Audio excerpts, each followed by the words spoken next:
Oh.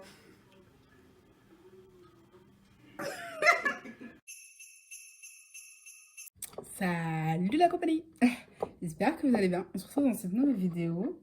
J'ai trouvé la couleur parfaite. Et je me suis dit que pour ce vlogmas, on allait peindre ensemble. Parce qu'en gros, l'idée, c'est vraiment de faire une vidéo par jour. Après, comme je vous l'ai dit, je suis une travailleuse. Il y a des journées où je fais rien. En plus, là, les gens sont malades. Donc voilà, je vais pas aller au bureau cette semaine comme je vous l'ai dit, même si je suis négative. Mais du coup, je pense pas faire des trucs de ouf. Mais l'idée, c'est vraiment, pendant ce mois de décembre, une vidéo par jour, où on passe du temps ensemble. Et pour être tout à fait honnête, j'aurais trop voulu qu'il y ait, vous voyez, un autre terme que vlogmas pour aller jusqu'au nouvel an. Mais je me suis rendu compte que ben, je vais pas prendre mon ordi là où on va partir. Sinon, ça aurait été trop bien parce que à partir de... allez, de maintenant jusqu'au 31 décembre, jusqu'au 1er janvier, j'aurais pu vraiment vous faire des trucs méga méga cool, hein. Même après, tu vois, mais bon, j'ai pas envie de prendre mon ordi, de stresser, de devoir faire du montage par jour alors que je vais aller dans une destination où j'ai jamais été, loin, où j'ai besoin de soleil et que ça va me faire du bien parce qu'en ce moment c'est vraiment ce dont j'ai besoin. Donc je vais vraiment en profiter un max. Et ça veut dire ne pas vous prendre avec moi, même si je vous ferai d'office une vidéo après quand je reviens, avec les quelques petites vidéos que j'aurais pu faire pendant le séjour. Mais vous avez compris ce que je veux dire. Mais tout ça pour dire que là, aujourd'hui, on va peindre ensemble. Je ne pense pas spécialement finir la peinture, mais j'ai envie, ouais, qu'on discute et qu'on peigne, parce que comme je vous ai dit, j'ai vraiment envie de retourner un peu à la source de moi-même, si on peut dire. Et de base, je suis une personne assez créative, assez très côté artistique de la vie, chanter, danser. J'ai fait du théâtre aussi, si vous ne le savez pas. En fait, c'est juste moi, et avec le temps, on oublie un peu ce qui nous rend de joie. Et c'est vraiment ce que j'ai envie de retrouver en décembre. Donc, on fera aussi d'autres petits trucs qui me rappellent un peu mon enfance et qui je suis de base. Et aujourd'hui, on aura la peinture. Voilà, j'ai choisi la peinture et un peu discuter de la vie avec vous. Et c'est parti.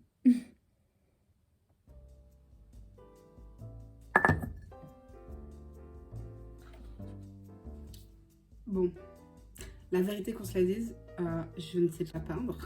J'aime juste peindre. Voilà. Parfois, il faut faire les choses juste parce qu'on aime les faire. Du coup, c'est parti. Je ne sais même pas par quoi on est censé commencer. Vous voyez ce que je veux dire? Alors... J'ai un petit regret. Je sais pas si je veux ce brin-là. Pour être honnête, avec du recul. Alors je le... Alors c'est déjà celui que j'ai pris. Attendez. Je suis perturbée. Ouais, non, c'est celui-là. Ok, ok. Bon, il faudra mettre plusieurs couches, ça c'est sûr. On va commencer comme ça. Alors...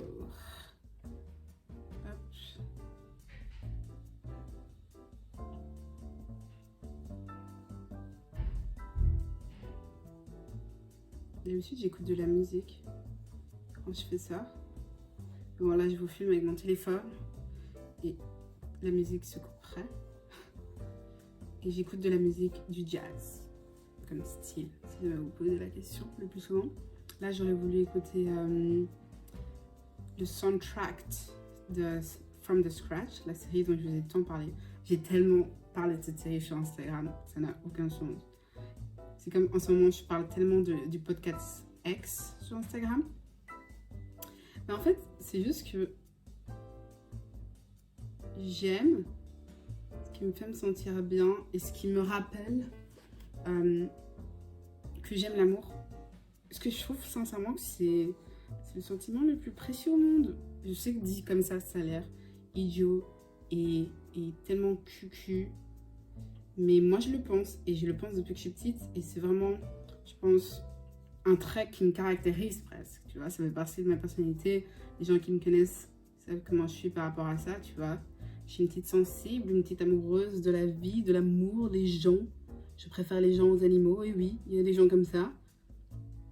Et c'est cool parfois d'avoir juste un truc qui te permet d'être de nouveau dans cette vibration, dans cette sensation, tu vois. Parce qu'avec la vie, ce qui se passe, les cœurs brisés, hein, on va pas se mentir, les hommes qui partent, qui reviennent, tu perds la tête.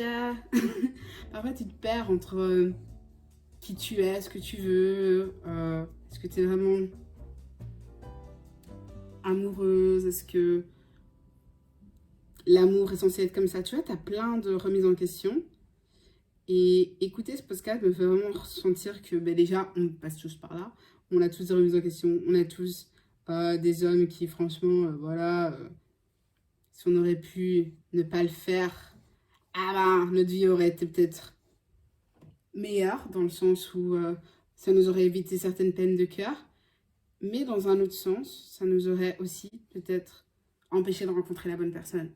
Et c'est ça que je trouve ça ouf. Ça permet tellement de relativiser ce podcast, dans le sens où, ok, ben là tu souffres, et je le conçois, je le comprends, mais peut-être que sans ça, tu ne serais pas avec l'homme que tu aimes aujourd'hui. Et c'est ça que j'aime bien. En fait, ça me permet tellement de relativiser par rapport à ce que je ressens à certains moments, parce qu'au final, si on est fait pour être ensemble, on finira ensemble. C'est vraiment ce qui se passe dans ces podcasts. Après, voilà, hein, j'imagine qu'il y a des histoires d'amour qui finissent mal, mais ça me fait du bien de retourner à la source de l'amour, à ce sentiment incroyable, que je trouve incroyable, peu importe. Voilà, hein, je vais pas vous mentir, j'ai souffert en amour. Je sais même pas pourquoi j'y ai au passé. Mais non, en fait, ça m'empêchera pas d'être heureuse et de trouver un homme qui me convienne parfaitement. Désolée, je sais pas pourquoi je fais des actions. En fait, le dernier podcast que j'ai écouté de Ex, c'était, comme je l'ai dit dans l'ancienne vidéo, un podcast d'une Marseillaise. Il était génial, je l'ai enfin terminé. Et en vrai, ce qui est bien avec Ex, c'est que toutes ces histoires, elles sont racontées quand même plusieurs années après et tout. Et donc, tu as vraiment tout ressenti, tu as tellement d'étapes de vie. euh, c'est quand même incroyable. Franchement, je peux vous dire un petit secret. Maintenant, un de mes goals dans la vie, c'est de passer sur X. Mais vous voyez, juste, en fait, c'est un goal dans le sens où j'ai envie d'avoir une histoire qui est capable d'être dessus, en fait. C'est tout simplement ça, qui soit tellement belle qu'elle mérite d'être racontée. Et pour être tout à fait honnête avec vous, même si j'ai pas... En fait, j'ai envie d'en parler avec vous, mais j'ai pas envie dans le sens où... Je préfère vous raconter des trucs quand ils sont passés, surtout quand c'est des trucs qui me tiennent vraiment à cœur. Et là, c'est pas le cas, et j'ai envie de me souhaiter le meilleur.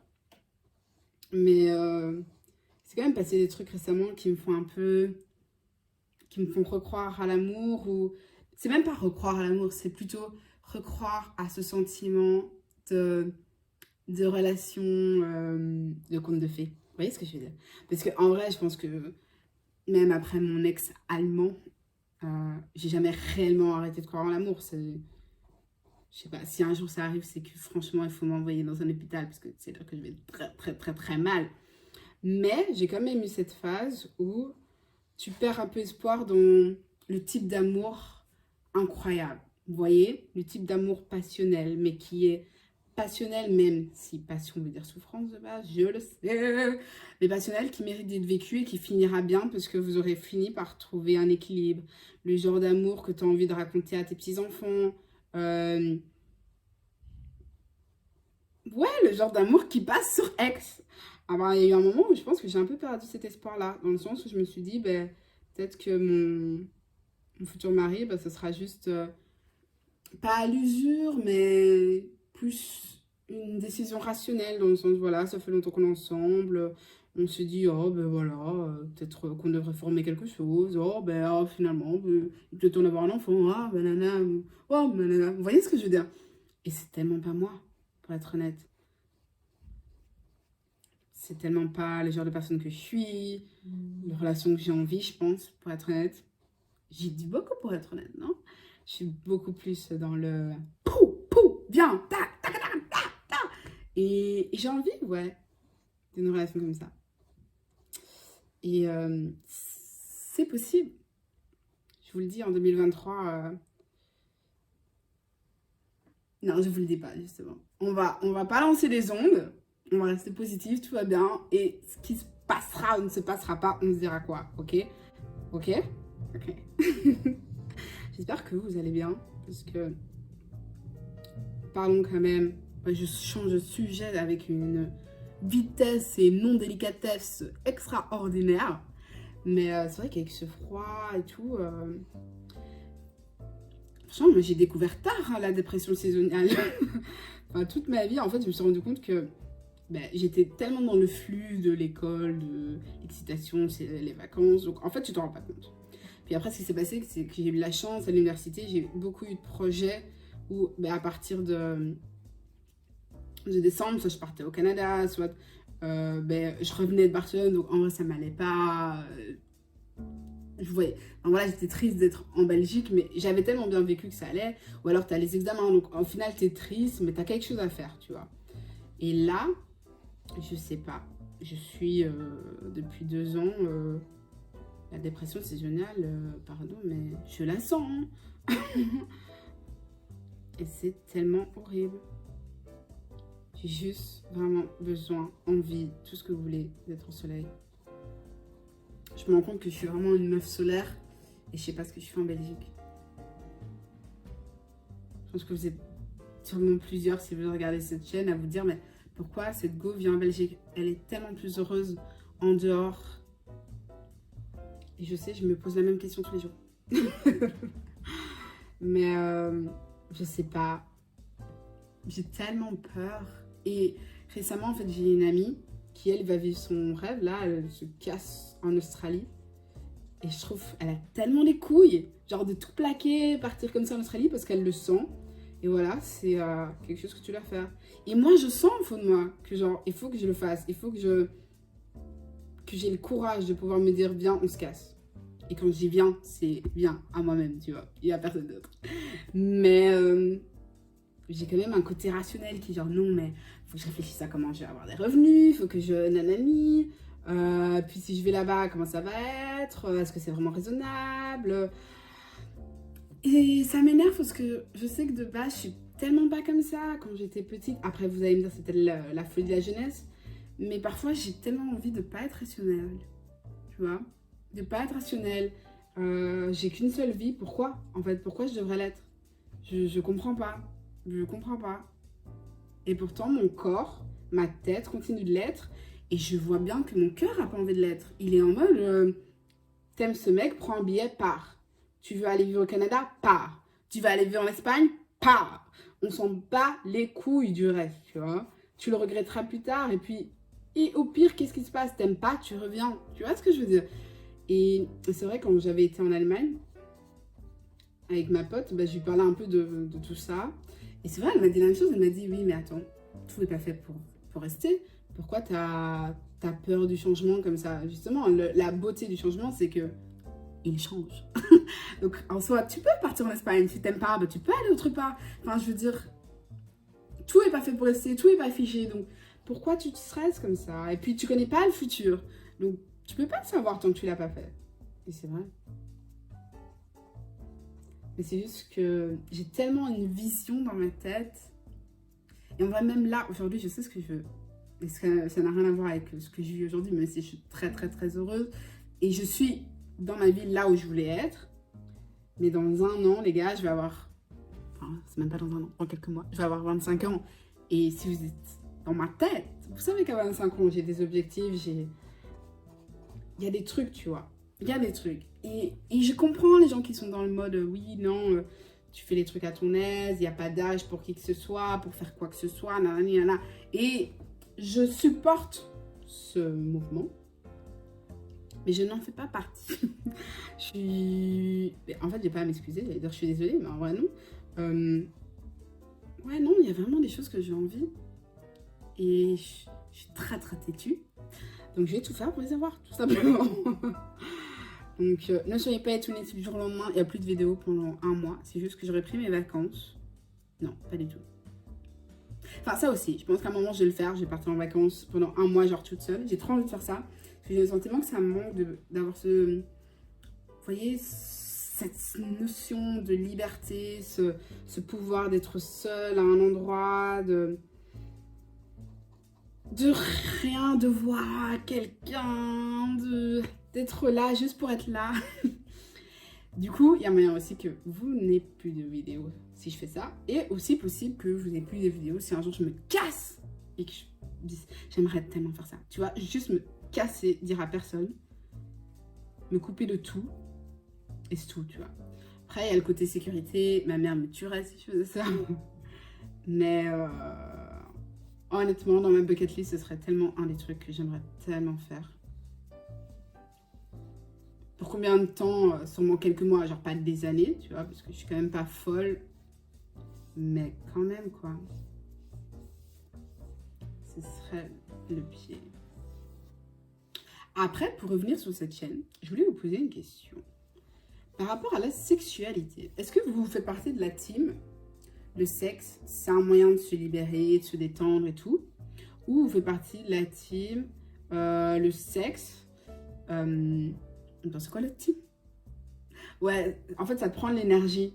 Vous voyez, par exemple, il y a beaucoup de choses qui, si vous croyez en la loi d'attraction ou les trucs comme ça, qui sont très dans le mode, tu dois faire très attention avec qui tu couches. Parce que, en fait, l'énergie que tu vas donner durant le sexe, ça va aussi aller vers l'autre personne. Et l'autre personne va aussi te donner son énergie. Et donc, en fait, si la personne est mauvaise ou elle a une mauvaise énergie, etc., alors tu vas la voir. Donc, c'est pour ça qu'il faut faire quand même attention avec qui on a des rapports sexuels. Et aussi pour les maladies et pour d'autres choses. Hein. Mais je veux dire, spirituellement parlant, il y a vraiment ce côté... tu donnes un peu une partie de toi, en fait. Et tu reçois une partie de quelqu'un d'autre. Ce qui est méga grave. Faut faire attention. Imagine, je donne la meilleure partie de moi à un saligo. Non, merci. Mais là, du coup, je suis pas étonnée, parce que je l'ai toujours su. À un moment, je sortais avec un mec qui, du coup, pendant les examens, il pouvait pas avoir de rapport sexuel parce que avoir son énergie et tout. Tu vois, c'est comme la théorie de normalement, t'es pas censé coucher avant un match. Avant un match, quoi. Avant une compétition, parce que voilà, ça va t'enlever de l'énergie, machin, nanana. Est-ce que vous y croyez? Perso, non. Moi, je fais grave partie de ces gens qui pensent que le sexe, ça détend, t'es à l'aise.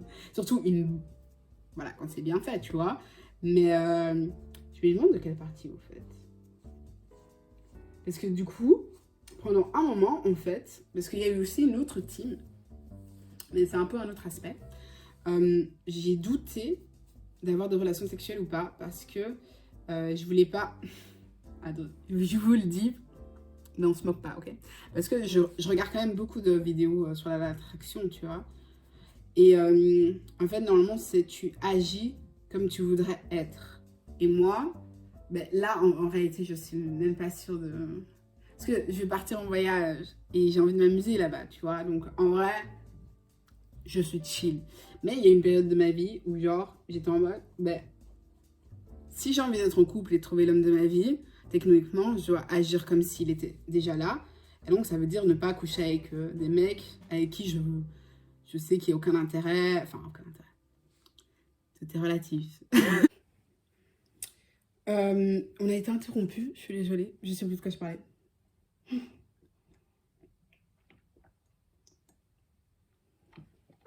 Attendez, j'essaie de me remettre. Parler du sexe. Ah oui, et la loi de l'attraction. Et du coup, j'étais dans une phase de ma vie où, vu que tu es censé être ce que tu veux être, en fait, dit comme ça, ça paraît logique en soi. Non, tu dois être ce que tu veux attirer. Voilà, pour que vous compreniez mieux. Et vu que je voulais attirer l'homme de ma vie à ce moment-là, du coup, ça veut dire que tu dois arrêter de coucher avec les hommes, que, en soi, c'est des sex friends ou vous êtes chill, tu vois. Mais en même temps, le sexe, c'est une énergie méga forte. Et donc, en fait, tu peux l'utiliser. Bon, là, on rentre vraiment un peu...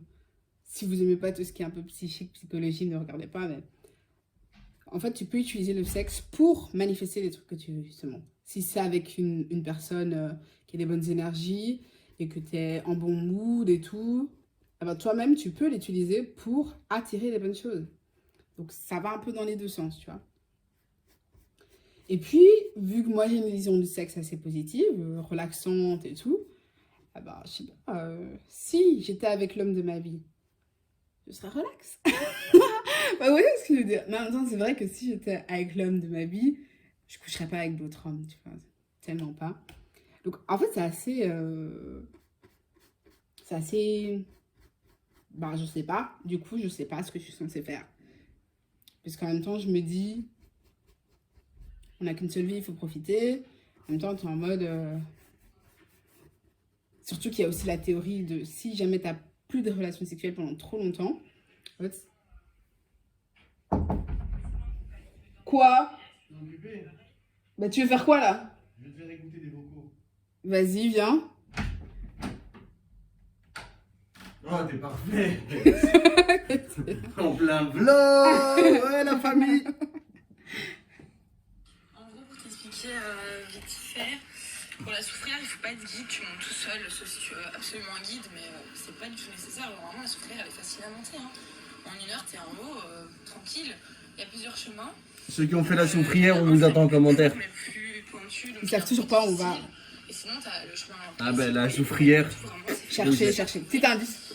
Par contre, je pense que depuis la tempête Sienna, on peut plus monter à la soufrière. Si je dis pas de bêtises, renseigne-toi bien parce que je pense qu'on peut plus. Mais ça, il faut voir avec l'organisation si ça réouvert ou pas. Voilà, contacter directement, comment ils appellent ça, le parc national Le Poitou. Parce que là, il y avait quand même plein de dates qui étaient déjà prises. Alors que c'est fermé, c'est ouf. Attends, je vais sur leur site web maintenant. Bon les gars, je suis chouette de peindre avec vous, mais on va arrêter là parce que je vais peut-être aller pleurer. On se retrouve vite. Je vous souhaite beaucoup d'amour, je vous fais des gros bisous. Tu leur fais des gros bisous, Omar? Cœur sur vous. Voilà.